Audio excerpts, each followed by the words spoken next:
Esh-Shams. Le soleil, tout comme la lune, fait partie des astres qui sont présents dans la création puisqu'ils règlent la succession du jour et de la nuit.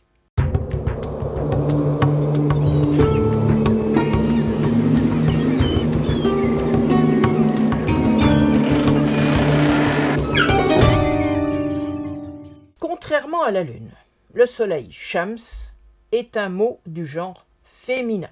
Est-ce que cela a une signification ? Il est facile de trouver la racine du mot Shams, puisque les trois consonnes sont présentes.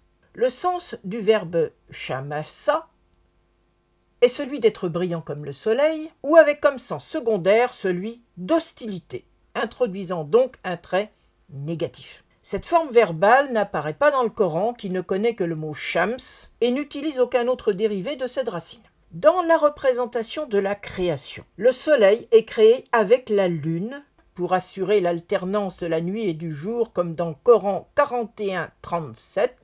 Parmi ces signes sont la nuit et le jour, le soleil et la lune. Ou encore, dans Coran 39-5, il a disposé le soleil et la lune, chacun des deux astres, suit son cours jusqu'à un terme fixé. On retrouve la même expression dans 35-13 et 31-29. Cette insistance vise à montrer que l'ordre céleste est régulé et ne connaît pas de perturbations qui troublerait la vie sur Terre. On a déjà dit que la lune est assignée à la lumière froide.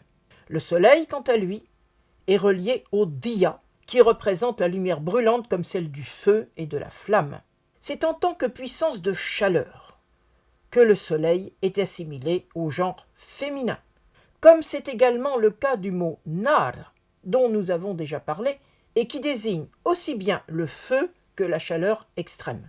Dans le contexte de l'Arabie aride, chacun sait qu'être exposé à ce qu'on pourrait nommer le feu du soleil expose à la mort. C'est ce que nous dit l'expression proverbiale arabe « daha dhilluhu ». Son ombre a été exposée au duha, qui désigne le soleil montant au zénith. C'est une manière de dire de quelqu'un que, n'ayant pu se protéger du soleil au plus fort de son rayonnement, il est mort.